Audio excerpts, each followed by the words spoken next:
시집 온 지 한 달 남짓한 금년에 15살밖에 안 된 순이는 잠이 어릿어릿한 가운데도 숨길이 갑갑해짐을 느꼈다. 큰 바위로 내리 누르는 듯이 가슴이 답답하다. 바위나 같으면 싸늘한 맛이나 있으련마는 순이의 비둘기 같은 연약한 가슴에 얹힌 것은 마치 장마지는 여름날과 같이 눅눅하고 축축하고 무더운 데다가 천근의 무게를 더한 것 같다. 그는 복날 개와 같이 헐떡이었다. 그러자 허리와 엉치가 뻐개내는 듯 쪼개내는 듯 갈기갈기 찢는 것 같이 산산이 바수 같은 것이 옥신거리고 쓰라리고 쑤시고 아파서 견딜 수가 없었다. 쇠막대 같은 것이 오장육부를 한편으로 치우치며 가슴까지 치받쳐 올라 콱콱 뻗치는 때엔 순이는 입을 딱딱 벌리며 몸을 위로 추스른다.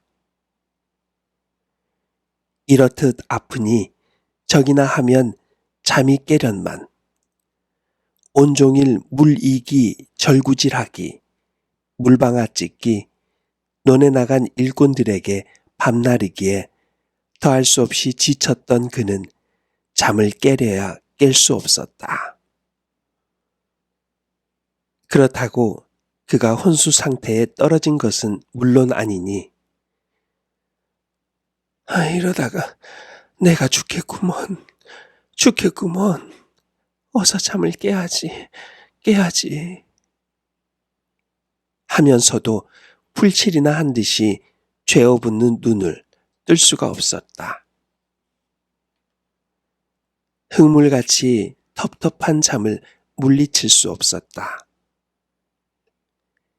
연애 입을 딱딱 벌리며 몸을 추스르다가 나중에는 지긋지긋한 고통을 억지로 참는 사람 모양으로 이까지 빠드득 갈아붙이었다.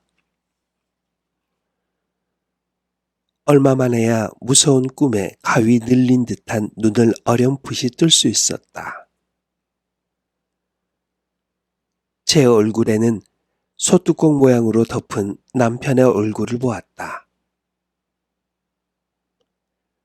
함지방만한 큰 상판의 검은 부분은 어두운 밤빛과 어우러졌는데 번쩍이는 눈깔의 흰자위, 침이 흐르는 입술, 그것이 삐뚤어지게 열리며 드러난 누런 이빨만 무시무시하도록 뚜렷이 알아볼 수가 있었다. 그러자 가뜩이나 큰 얼굴이 자꾸자꾸 부어오르더니 주황빛으로 지져놓은 암갈색의 어깨판도 따라서 확대되어서 깍지똥만 하게 되고 집채만 하게 된다. 순이는 배꼽에서 솟아오르는 공포와 창자를 뒤트는 고통에 몸을 떨었다가 버지럭거렸다가 하면서 염치 없는 잠에 뒷덜미를 잡히기도 하고 무서운 현실에 눈을 뜨기도 하였다. 그 고통으로부터 겨우 벗어난 때는 6월의 짧은 밤이었다. 그리고 그 밤은 벌써 새었다. 사내에 어마어마한 윤곽이 방이 비좁도록 움직이다가 밖으로 나간다. 들에 새벽일 하러 나가밀이라. 그제야 순이도 긴 한숨을 쉬며 잠을 깰 수 있었다. 짙은 먹칠이나 한 듯 하던 들창이 잿빛으로 변하며 가물가물한 가운데 노랗노랗이 사짜리에 눈이 드러난다. 윗목에 놓인 허술한 경대 위에 번들번들하는 석경이라든지 머리맡 벽에 걸려있는 누룩장이든지 원수의 방이 분명하다. 더구나 제 등대기 밑에는 요까지 깔려있다. 이것은 어찌된 셈인고. 순이는 정신을 차리며 생각해 보았다. 어젯밤에 그가 잔 데는 여기가 아닐 테다. 밤이 되면 을에 당하는 이 몹쓸 노릇을 하루라도 면하려고 저녁 설거지를 마치자마자 아무도 몰래 헛간으로 숨어 있었다. 단지 둘밖에 아니 남은 볏섬을 의지 삼아 빈 섬거적을 깔고 두 다리를 쭉 뻗칠 사이도 없이 고만 고달픈 잠에 떨어지고 말았다. 그런데 어찌 또 방으로 들어왔을까? 그 원수놈이 유격에 번쩍이는 눈알을 부라리며 사면 팔방으로 찾다가 마침내 그를 발견하였으리라. 억센 팔로 어렵지 않게 자는 그를 안아다가 또 원수의 방에 갖다 놓았습니다. 그러고는 또 원수의 그 노릇. 이런 생각을 끝도 맺기 전에 흐리터분한 잠이 다시금 그의 사계에 물러난 몸을 엄습하였다. 집안이 떠나갈 듯한 시어머니의 소리가 일어났다. 안 일어나니? 어서 새죽 끓여야지. 그 소리가 끝나기도 전에 순이는 발딱 몸을 일으킨다. 한 손으로는 눈을 비비며 또 한 손으로는 남편이 벗겨놓은 옷을 주섬주섬 총망이 주워 입는다. 그는 시방껏 자지 않았던가. 그 거동을 보면 자기는 새로 정신을 한껏 모으고 호령이라를 기다리던 군대나 진배 없다. 그러니만큼 자던 잠결에도 시어미의 호령은 무서웠습니다. 총총이 마루로 나오니 아직 날은 다 밝지 않았다. 자욱한 안개를 격해서 광채를 잃은 달이 죽은 사람의 눈깔 모양으로 희멀겋게 서쪽으로 기울고 있었다. 저녁에 앉혀놓은 새죽솥에 가자 불을 살랐다. 비록 여름일망정 새벽 공기는 찼다. 더욱이 으스스한 한기를 느끼던 순이는 번쩍하고 불붙는 모양이 매우 좋았다. 새빨간 입술이 날름날름 집어주는 솔가지를 삼키는 꼴은 그는 흥미있게 구경하고 있었다. 고된 하룻밤으로 말미암아 더욱 고된 순이의 하루는 또 시작되었다. 쇠죽을 다 끓이자 아침밥 지을 물을 또 아니 이어올 수 없었다. 물동이를 이고 두 팔을 치켜 그 귀를 잡으니 겨드랑이로 안개 실린 공기가 싸늘하게 기어들었다. 시냇가에 나와서 물동이를 놓고 한번 기지개를 켰다. 안개에 묻힌 올망졸망한 산과 등성이는 아직도 몽롱한 꿈길을 헤매는 듯 엊그제 농부를 기뻐 뛰게 한 큰 비의 덕택으로 논이란 논엔 물이 질번질번한데 흰 안개와 어우러지니 마치 수은이 엉킨 것 같고 벌써 옮겨놓은 모들은 파릇파릇하게 졸음 오는 눈을 비비고 있다. 이런 가운데 저 혼자 깨었다는 듯이 시내는 졸졸 소리를 치며 흘러간다. 과연 가까이 앉아서 들여다보니 새말간 그 얼굴은 잠 하나 없는 눈동자와 같다. 순이는 퐁 하며 바가지를 넣었다. 상책이 난 데를 메우려는 듯이 사방에서 모여든 물이 바가지 들어갔던 자리를 둥글게 에워싸며 한동간 야로를 치다가 그리 중상은 아니라고 안심한 것 같이 너르게 둘레를 그리며 물러나갔다. 순이는 자꾸 물을 퍼내었다. 한 동이를 이어다 놓고 또 한 동이를 이뤄 왔을째 그가 벌써부터 잡으려고 애쓰던 송사리 몇 마리가 겁없이 동실동실 떠다니는 걸 보았다. 요랑요랑하는 그 모양이 퍽 얄미웠다. 숨소리를 죽이고 가만히 두 손을 넣어 움키려 하였지만 그놈들은 용하게 빠져 달아나곤 한다. 몇 번을 헛애만 쓴 순이는 그만 화가 더럭 나서 이번에는 돌멩이를 주워다가 함부로 물속에 고기를 때렸다. 제 얼굴에 옷에 물만 튀었지 그놈들은 도무지 맞지를 않는다. 짜증이 나서 울고 싶다. 돌질로 성공을 못할 줄 안 그는 다시금 손으로 움켜보았다. 그 중에 불행한 놈이 마침내 순이의 소나기에 들고 말았다. 손새로 물이 빠져나가자 제 목숨도 찾아가는 것에 독살이 내는 듯이 파득파득하는 꼴이 순이에게는 재미있었다. 얼마 안 되어 가련한 물짐승이 죽은 듯이 지친 몸을 손바닥에 붙이고 있을째 잔인하게도 순이는 땅바닥에 태지를 쳤다.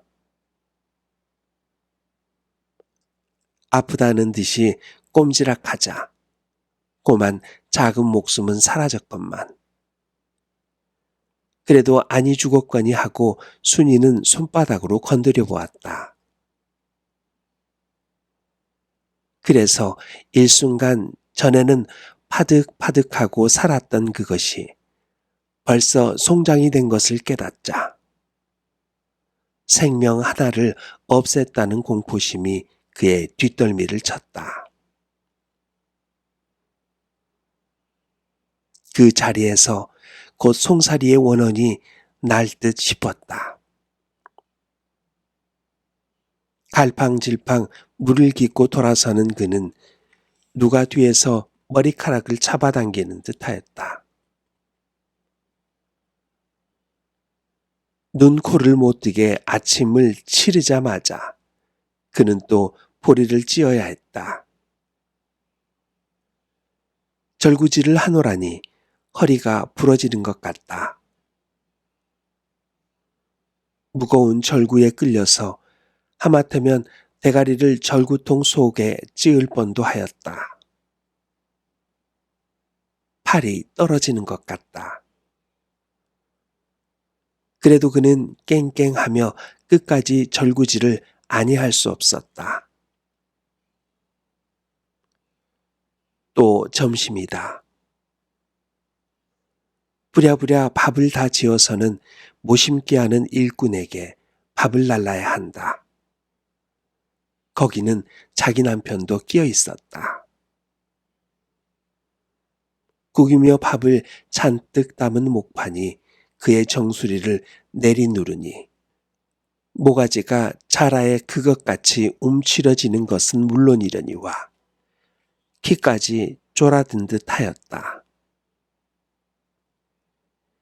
이래가지고 떼어놓기 어려운 발길을 옮기며 삽작 밖을 나섰다. 새말갛게 갠 하루에는 구름 한 점도 없고 중천에 솟은 햇님이 불같이 볕을 내리 퍼붓고 있었다. 질펀한 들에는 흙의 아들이 하얗게 흩어져 응석 피우듯 어머니의 기름진 젖가슴을 철벅거리며 모내기에 한창 바쁘다. 그들이 굽혔다 폈다 하는 서슬에 옷으로 다 여미지 못한 허리는 새까맣게 지져놓은 듯하고 염치 없이 눈에까지 흘러드는 팥죽 같은 땀을 닦느라고 얼굴은 모두 흙투성이가 되었다.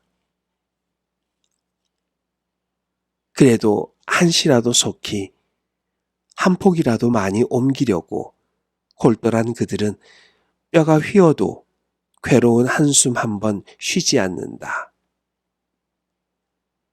도리어 그들은 노래를 부른다. 가장 자유로운 곡조로 가장 신나게 노래를 부른다. 땅은 흠씬 젖은 물을 끓는 햇살에 발해이고 있다. 논두렁에 엉클어진 자풀들은 사람의 발이 함부로 밟음에 맡기며 발이 지나가기를 기다려 고개를 쳐들고 눈부신 햇발에 푸른 웃음을 올리고 있다.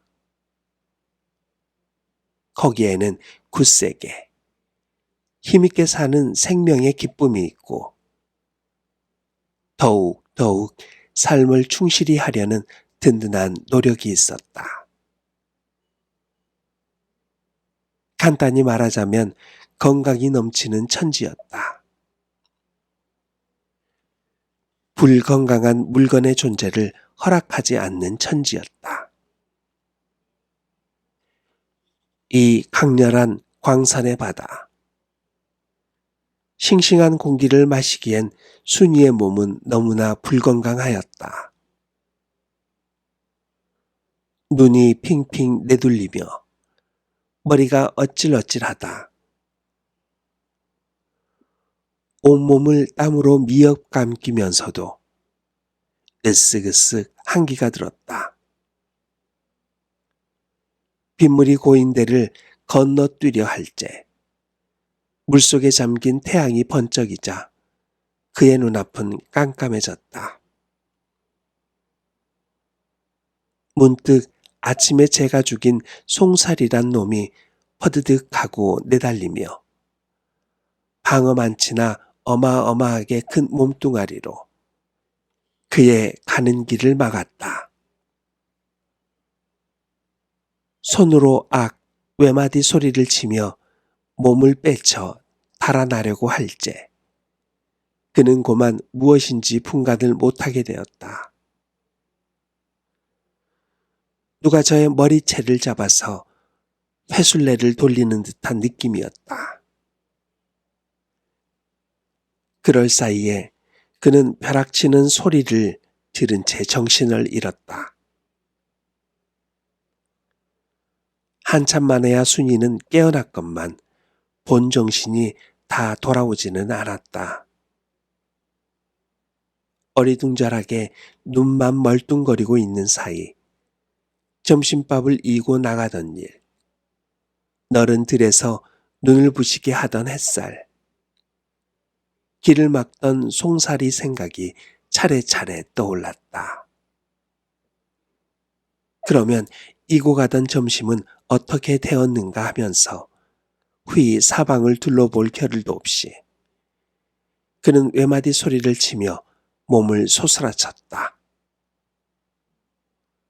또다시 그 원수의 방에 누웠을 줄이야. 미친 듯이 뛰어나왔다. 그의 눈은 마치 귀신에게 홀린 사람 모양으로 두려움과 무서움에 휘둥그레졌다.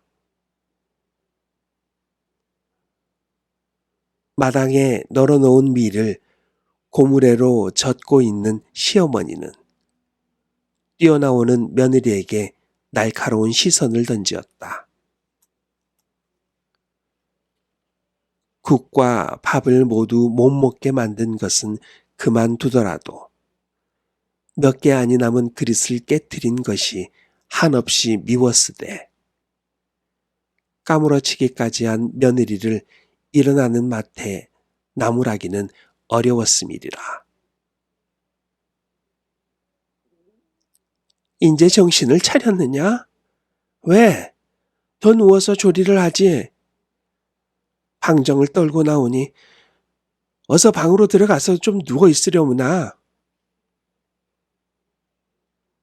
부드러운 목소리를 짓느라고 매우 애를 쓰는 모양이다. 그래도 순이는 비실비실하는 걸음걸이로 부득부득 마당으로 내려온다. 방에 들어가서 조리를 하래도 그래? 이번에는 언성이 조금 높아진다.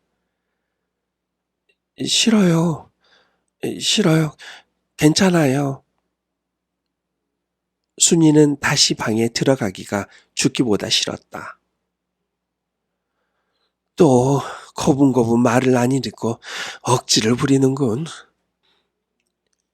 하다가 속에서 치받치는 미움을 걷잡지 못하겠다는 듯이 고물의 자루를 거꾸로 들 사이도 없이 시어미는 며느리에게로 달려들었다.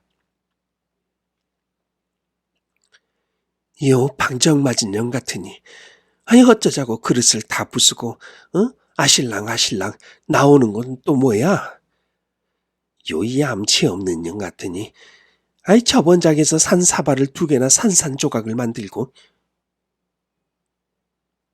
하고 푸념을 섞어가며 고물의 자루로 머리, 등, 다리 할 것 없이 함부로 두들기기 시작한다. 순이는 맞아도 아픈 줄을 몰랐다. 으스러지는 듯이 찌뿌드드한 몸에 툭툭하고 떨어지는 매가 도리어 괴상한 쾌감을 일으켰다. 요런 악지 센 년 좀 봐. 어쩌면 맞아도 울지 않고 요렇게 있담?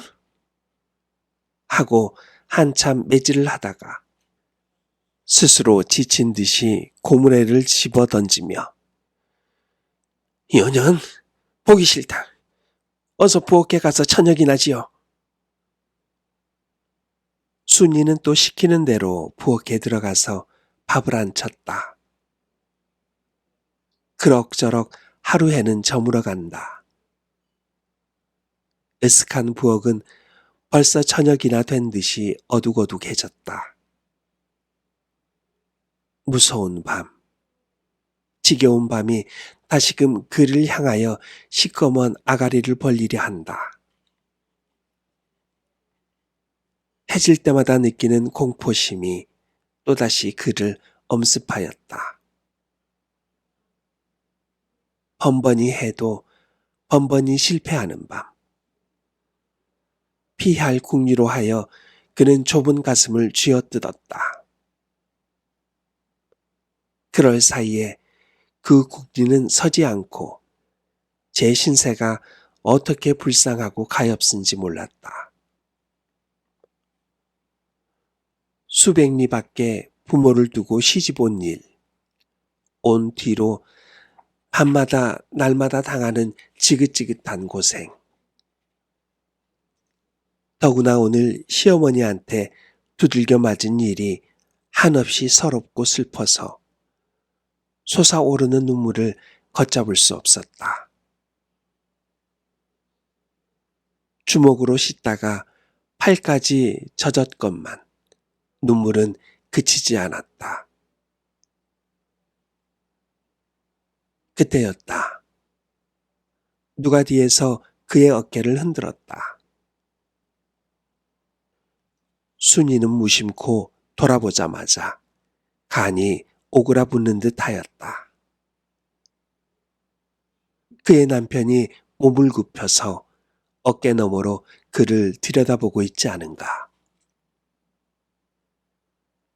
그 볕에 그을린 험상궂은 얼굴엔 어울리지 않게 보드라운 표정과 불쌍해하는 빛이 역력히 흘렀다.